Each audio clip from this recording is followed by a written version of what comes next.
सुबह से ही कबीर ने अपनी सारी पैकिंग पूरी कर ली थी। एक एक करके वो अपनी जरूरत की हर एक चीज को ध्यान से अपने बैग में डाल रहा था। ठीक उसी समय उसकी मां कमरे में आती हैं और उसे इतनी सुबह तैयार होता देख पूछती हैं, अरे कबीर, आज तो तुम बड़ी जल्दी उठ गए। मुझे तो तुम्हारी इस कॉलेज ट्रिप में कुछ गड़बड़ लग रही है। क्या गड़बड़? भला इसमें क्या गड़बड़ होगी माँ? हम सब कॉलेज के बच्चे एक साथ जा रहे हैं, वो भी टीचर के साथ। आप तो हमेशा ही मुझ पर शक करती रहती हो। क्योंकि तुम हमेशा सभी काम उल्टे करते हो कबीर। देखो, मैं बताए दे रही हूँ, ध्यान से जाना और ध्यान से वापस आना। पहाड़ों पर जाना कोई खेल नहीं है। अरे हाँ मेरी माँ, बिल्कुल चिंता मत करो। चलो अब मैं जा रहा हूँ। ठीक है। कबीर अपना भारी बैग लेता है और घर की चौखट लांघकर बाहर निकल जाता है। थोड़ी दूर पैदल चलने के बाद वो देखता है कि आगे वाली गली के मोड़ पर ही उसके पक्के दोस्त अंजलि और लक्ष्य खड़े थे। वे तीनों जैसे ही एक दूसरे को देखते हैं, उनकी हंसी छूट जाती है और वे जोर से हंसने लगते हैं। कबीर एक्साइटेड होकर कहता है, हम तीनों यहाँ पहुंच गए दोस्तों, यानी हम तीनों जा रहे हैं अपनी फेक कॉलेज ट्रिप पर। ये अरे लक्ष्य, फेक कहाँ है? कॉलेज वाले भी तो ट्रिप पर जा ही रहे हैं। बस हम उनसे थोड़ा अलग जाएंगे और खुद की धमाकेदार ट्रिप करेंगे। हाँ, वैसे भी हम कोई छोटे बच्चे थोड़ी हैं जो ट्रिप पर ये प्रोफेसर लोग के पीछे घूमेंगे और रात को 8 बजते ही सो जाएंगे। अरे ट्रिप पर जाना है तो अच्छे से एंजॉय करेंगे, अपनी जिंदगी जिएंगे। तो चलो फिर दोस्तों, वरना हमारी बस छूट जाएगी। अंजलि, कबीर और लक्ष्य ने अपने अपने घर पर सफेद झूठ बोला था कि वो कॉलेज वालों के साथ ट्रिप पर जा रहे थे, जबकि हकीकत और सच तो कुछ और ही था। उन तीनों को इस बात का जरा भी अंदाजा नहीं था कि उनकी ये एक गलती उनके लिए आगे चलकर कितनी भयानक साबित होने वाली थी। उन तीनों ने मिलकर यह फैसला किया था कि वो उत्तराखंड के जोगिंदर नगर नाम के एक पहाड़ी गांव में जाएंगे। ये बेहद सुंदर गांव पहाड़ की ऊंची चोटी पर बसा था। कबीर ने ट्रिप पर निकलने से पहले ही सब कुछ इंटरनेट पर ऑनलाइन चेक कर लिया था। उस पूरे गांव में रुकने के लिए सिर्फ एक ही कॉटेज बना हुआ था, जो अक्सर खाली ही रहता था। कबीर ने कॉटेज के मालिक को फोन मिलाकर पहले ही बुकिंग भी पक्की करा ली थी। जब वे बस में सफर कर रहे थे तो खिड़की से बाहर देखते हुए लक्ष्य चिल्लाया, देखो दोस्तों, पहाड़ दिखने लगे। तुम दोनों एक्साइटेड हो ना अपनी इस ट्रिप के लिए? मगर कबीर उस समय लक्ष्य और अंजलि की बातों पर बिल्कुल ध्यान नहीं दे रहा था।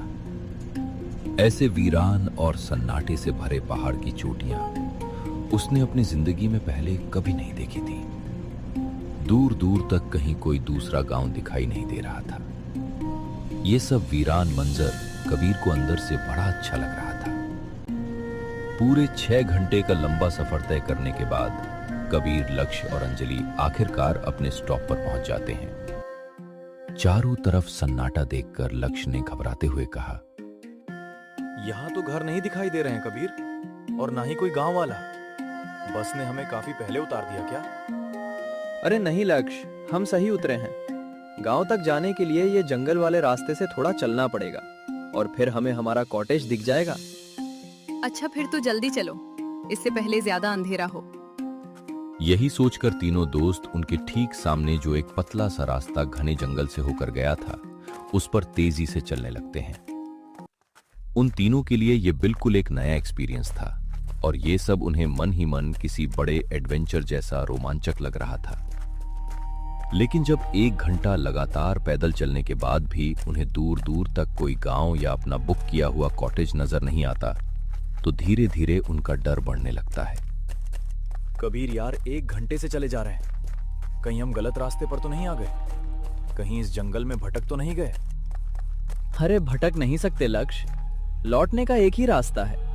अगर लगेगा भटक रहे हैं तो वापस चलेंगे, मगर मुझे लगता है हम सही जा रहे हैं। थोड़ा और दूर चलने के बाद कबीर, अंजलि और लक्ष्य को रास्ते के किनारे एक पुराना बोर्ड दिखाई देता है। उस बोर्ड पर लिखा था, साया कॉटेज थोड़ी दूर पर।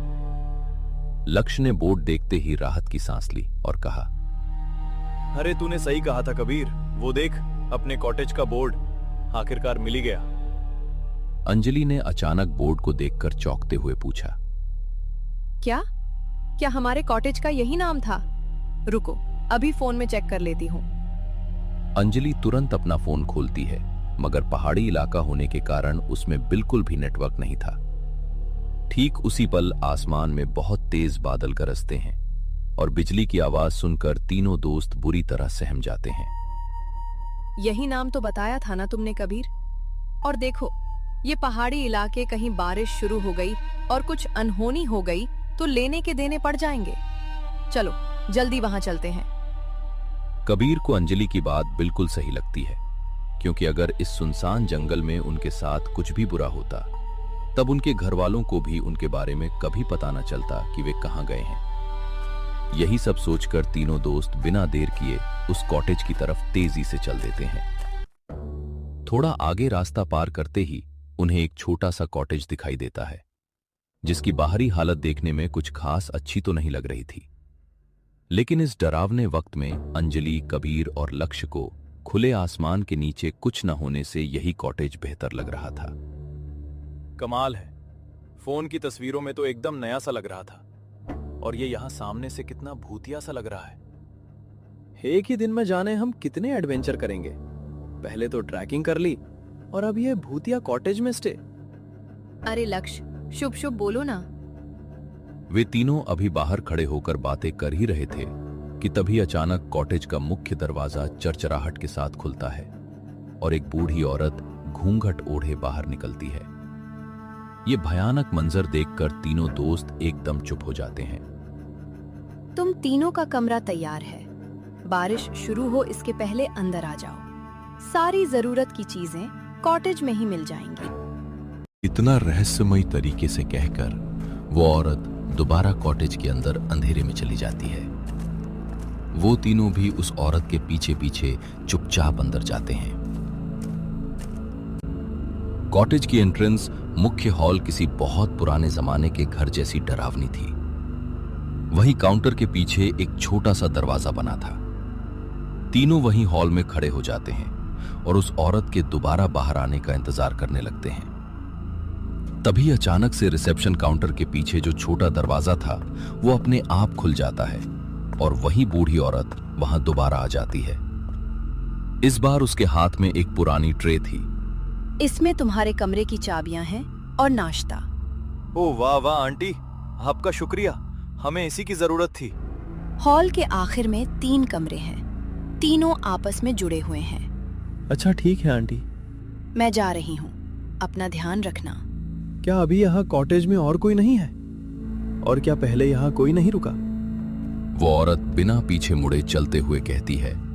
रुक थे चले गए, अब तुम लोग जाओ। इतना कहकर वो औरत उस दरवाजे को खोलकर अंदर अंधेरे में चली जाती है और दरवाजा बंद हो जाता है। लक्ष्य, कबीर और अंजलि एक दूसरे की तरफ अचरज से देखते हैं। उन्हें थोड़ा अजीब तो लगता है, मगर थके होने के कारण फिर भी वो चाबियां लेकर अपने अपने कमरों में चले जाते हैं। जब कबीर हाथ मुंह धोकर फ्रेश होकर बाथरूम से बाहर निकलता है तो थोड़ी देर बाद कबीर के कमरे के दरवाजे पर कोई बहुत तेजी से दस्तक देता है। अरे अब तो सोने का वक्त हो गया, अब कौन होगा? कबीर जैसे ही दरवाजा खोलता है तो बाहर अंजलि और लक्ष्य खड़े थे और अंजलि का चेहरा खौफ से पीला था। वो बहुत डरी हुई सी लग रही थी। अरे क्या हुआ तुम दोनों यहाँ? वे दोनों तुरंत कबीर के कमरे के अंदर जाते हैं और लक्ष्य पीछे से दरवाजा बंद कर देता है। मुझे यहाँ कुछ ठीक नहीं लग रहा कबीर। जब मैं अपने कमरे में गई तो मुझे बहुत तेज नींद आने लगी, इसलिए मैं सो गई। मगर फिर मैंने एक बहुत डरावना सपना देखा जिसमें हम इसी कॉटेज में थे। यही 3 कमरे थे, ये तुम्हारा कमरा, लक्ष्य का कमरा और मेरा।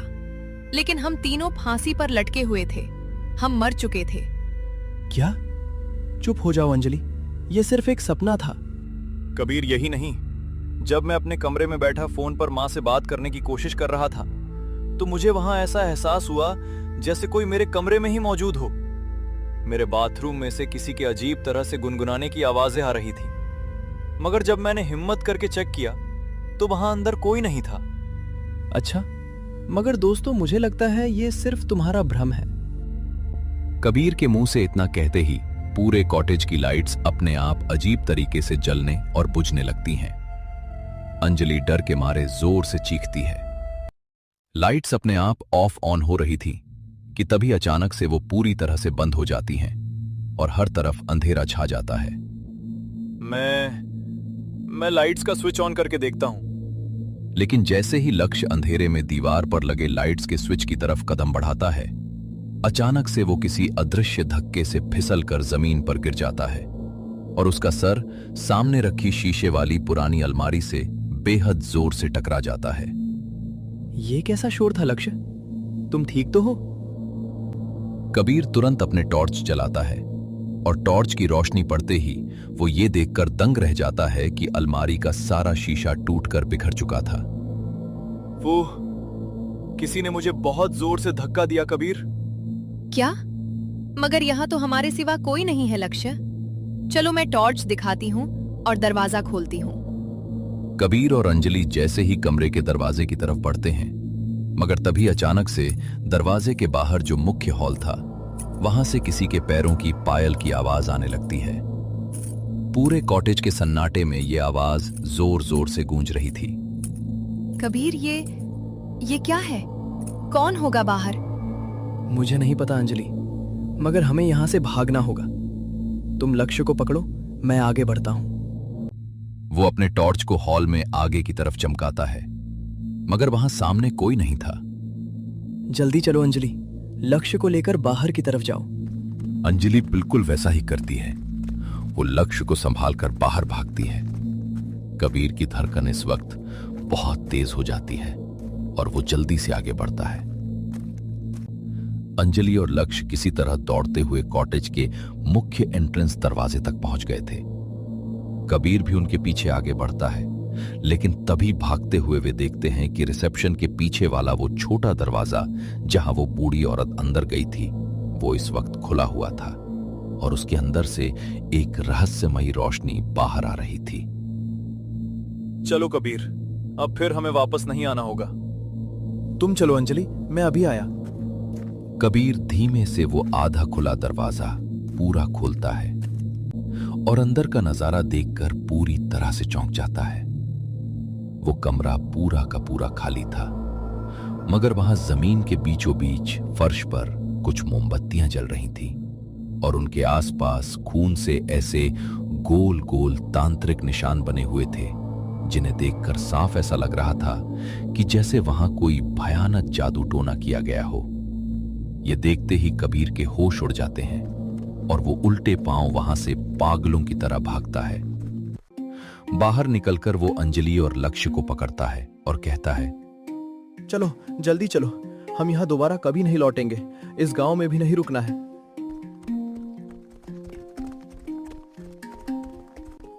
तीनों दोस्त एक साथ जान बचाकर जंगल के रास्ते पर दूसरी तरफ भागने लगते हैं। थोड़ा आगे दौड़ने पर उन्हें पहाड़ी के नीचे गांव के बने हुए पक्के घर दिखाई देने लगते हैं। वहां कुछ लोग जाग रहे थे, जो लक्ष्य की ऐसी चोटिल हालत देखकर तुरंत उनकी मदद के लिए आगे आते हैं। अगले दिन जब सुबह होती है और वे गांव वालों को सारी बात बताते हैं, तो उन्हें पता चलता है कि जिस कॉटेज में वो लोग रात को रुके थे, असल में वैसा कोई कॉटेज तो वहां है ही नहीं, बल्कि उनके कॉटेज का नाम इंटरनेट पर माया नहीं, असल में साया कॉटेज था, जो गांव के अंदर ही एक शापित जगह पर था। ये भयानक बात पता चलते ही अंजलि, लक्ष्य और कबीर के रोंगटे खड़े हो जाते हैं और वे बुरी तरह डर जाते हैं। वे अपनी ये भयानक कॉलेज ट्रिप अपनी पूरी जिंदगी में कभी नहीं भूल पाते। आनंदपुर नाम के एक कस्बे में आर्यन नाम का एक कबाब वाला रहता था। वो बहुत ही लजीज और गर्मा गर्म कबाब बनाता था।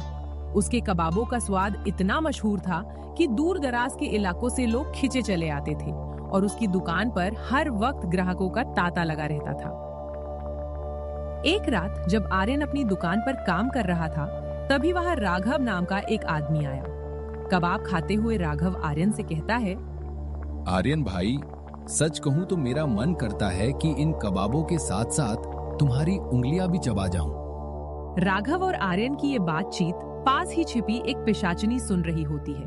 वो सोचती है, क्यों ना मैं भी इस कबाब का स्वाद चखूं। ऐसा कहकर वो पिशाचनी अपना रूप बदलती है और एक साधारण ग्राहक बनकर आर्यन की दुकान पर पहुंचती है। वो कबाब खरीदकर खाती है और कहती है, वाकई बहुत ही लाजवाब और स्वादिष्ट कबाब है, मजा ही आ गया। इतना स्वाद तो मुझे तब भी नहीं मिला था जब मैं जिंदा थी। ऐसा कहकर पिशाचनी वहां से गायब हो जाती है। आर्यन भी अपनी दुकान बढ़ाकर अपने घर चला जाता है। लेकिन उस भुक्कड़ पिशाचनी को रात में फिर से वही कबाब खाने की तलब उठती है। वो बेचैन होकर कहती है, मेरा मन फिर से वही कबाब खाने का क्यों कर रहा है? अब क्या करूं? एक काम करती हूँ, सीधा उस आर्यन के घर ही पहुंच जाती हूँ और वहीं चलकर खाती हूँ।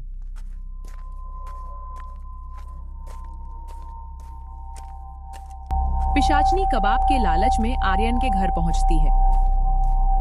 उस वक्त आर्यन और उसकी पत्नी माया बैठकर खाना खा रहे होते हैं।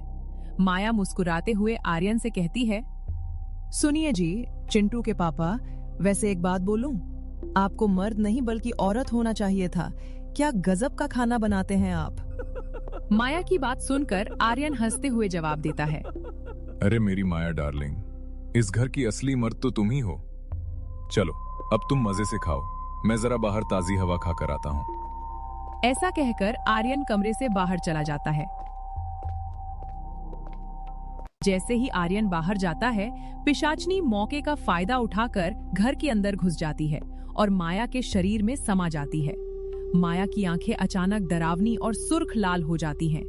पिशाचनी मन ही मन सोचती है, अगर मैं इस माया के शरीर में ही रहूंगी तो मुझे रोज ऐसे ही लजीज कबाब खाने को मिलेंगे, फिर तो बहुत मजा आएगा। इतना सोचते ही वो माया के शरीर का इस्तेमाल करके थाली में रखे सारे कबाब चट कर जाती है। अब रोज का यही नियम बन गया। पिशाचनी माया के शरीर में रहकर आर्यन से हर रोज कबाब पकवाती और छक कर खाती। माया की इन बदली हुई आदतों को देखकर आर्यन को शक होने लगता है। एक दिन वो माया से पूछता है, कई दिनों से देख रहा हूं, तुम रोज बस कबाब ही खा रही हो। क्या तुम्हारा कुछ और खाने का मन नहीं करता? मैं तो ये सब बना बनाकर और देख देख कर परेशान हो गया हूं। अब अगर तुम बोर हो गए हो तो इसमें मैं क्या करूं? क्या अब हम अपनी मर्जी का खाना भी ना खाएं? जब तक मेरा मन करेगा मैं कबाब ही खाऊंगी, समझे? अब जाओ और अपना काम करो। वो आर्यन को बुरी तरह डांट कर वहां से चली जाती है। आर्यन भी चुपचाप अपने काम में जुट जाता है। एक रात पिशाचनी माया के शरीर से बाहर निकलती है और बेचारी माया की आत्मा से कहती है, माया, तू तो वाकई बड़ी किस्मत वाली है। तुझे कितना शानदार बावर्ची पति मिला है जो तुझे रोज ऐसे बढ़िया कबाब बनाकर खिलाता है। तुम कौन हो पिशाचनी? तुम यहाँ कहाँ से आई हो और मेरे घर में क्या कर रही हो? मैं जहाँ से भी आई हूँ, लेकिन अब मैं तेरे ही शरीर में वास करती हूँ। और सुन, जब तक मेरा जी चाहेगा मैं तेरे शरीर के अंदर ही रहूंगी, समझी? नहीं नहीं पिशाचनी जी, ऐसा मत कीजिए, खुदा के लिए मुझे छोड़ दीजिए। लेकिन पिशाचनी उसकी एक नहीं सुनती और दोबारा माया के शरीर में घुस जाती है। इसी तरह कई दिन बीत जाते हैं। एक दिन आर्यन कबाब बनाने की तैयारी कर रहा होता है। तभी माया वहां आती है और कहती है, अरे क्या हुआ जी, अभी तक कबाब तैयार नहीं हुए? चलिए आज मैं भी अपनी आंखों से देखती हूँ कि आप ये कबाब आखिर कैसे बनाते हैं। ये सुनते ही आर्यन आग बबूला हो जाता है और चिल्लाकर कहता है, ज्यादा दिमाग मत चलाओ। तुम्हें खाने को मिल रहा है ना, तो बस खाने तक मतलब रखो। ज्यादा अकल लड़ाने की जरूरत नहीं है, यह मेरा काम है। आर्यन को इतने गुस्से में देखकर माया वहां से हट जाती है। आर्यन कबाब बनाता है और उन्हें बेचने बाजार चला जाता है। पिशाचनी सोचती है, ये आर्यन कबाब बनाने की बात पर इतना क्यों भड़क रहा है? आखिर ऐसी क्या बात है जो मैं नहीं देख सकती? मुझे इसकी सच्चाई का पता लगाना ही होगा।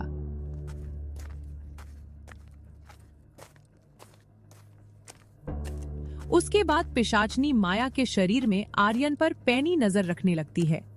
काफी कोशिशों के बाद भी उसे कुछ पता नहीं चलता। लेकिन एक रात जब आर्यन कबाब का मसाला तैयार कर रहा होता है, वो खुद से बात करते हुए हंसता है। लोग कितने चाव से छोटे बच्चों का कबाब खा रहे हैं। अगर ऐसा ही सिलसिला चलता रहा तो बहुत जल्द मैं इस पूरे शहर का सबसे रईस आदमी बन जाऊंगा। उसकी बातें सुनकर माया दंग रह जाती है। वो डरावनी आवाज में कहती है, अरे ये आर्यन तो बहुत बड़ा दरिंदा निकला। ये कबाब के मांस में छोटे मासूम बच्चों का मांस मिला रहा है। इस पापी की तो जान ले लेनी चाहिए।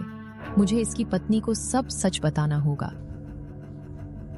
पिशाचनी तुरंत माया के शरीर से बाहर आती है और माया को आर्यन की सारी करतूत बता देती है। लेकिन ये सुनकर माया डरने के बजाय जोर जोर से हंसने लगती है और कहती है, ओ पिशाचनी, ये सब तो मुझे पहले से पता है। आर्यन ये सब मेरे कहने पर ही तो कर रहा है। क्या तुम दोनों इंसान कहलाने लायक नहीं हो? तुम मासूम बच्चों को मार रहे हो। यह बहुत बड़ा पाप है।